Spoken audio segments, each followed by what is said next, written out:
লাইনে বলতে গেলে 2023 সালে মুক্তি পাওয়া সুপারহিট সিনেমা প্রিয়তমার লম্বা বিরতির পর খান সাহেব আবার রোমান্টিক চরিত্রে ফিরছেন চলতি বছর। শাকিব খানের ঘনিষ্ঠ একটি সূত্র খবরটি নিশ্চিত করেছে, জানিয়েছে চলতি বছরের রোমান্টিক ছবিতে শাকিবের বিপরীতে পাকিস্তানি এক নায়িকা জুটি বাঁধছেন। সূত্র আরও বলছে, হানিয়া আমির বাংলাদেশে আসার আগেই শাকিবের সঙ্গে সিনেমা নিয়ে প্রাথমিক কথাবার্তা হয়েছিল। গত আগস্টে তারা একসঙ্গে সিনেমা করতে মৌখিকভাবে আগ্রহী হয়েছেন। চুক্তিবদ্ধ না হলেও প্রাথমিকভাবে শাকিব হানিয়া জুটির সিনেমা করা অনেকটাই চূড়ান্ত আছে এখনও।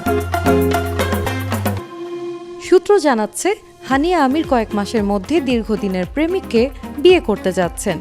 বিয়ের আনুষ্ঠানিকতা সম্পন্ন হওয়ার পর সিনেমার সময়সূচি মিললে তাকে শাকিবের সঙ্গে দেখা যাবে, সে আলোচনা এখনো চলমান। এদিকে শাকিব খান শিগগির তার প্রিন্স সিনেমার শুটিং শুরু করবেন, যেখানে রয়েছেন জ্যোতির্ময় কুণ্ডু, তাসনিয়া ফারিন, সাবিলা নূর প্রমুখ। আরেক সিনেমা সোলজার মুক্তির অপেক্ষায় রয়েছে। এই দুটি সিনেমাও অ্যাকশন ঘরানার, যেমনটা ছিল গত 3টি সিনেমা তুফান, বরবাদ ও তাণ্ডব। বিনোদন ডেস্ক, সিটিজেন জার্নাল 24।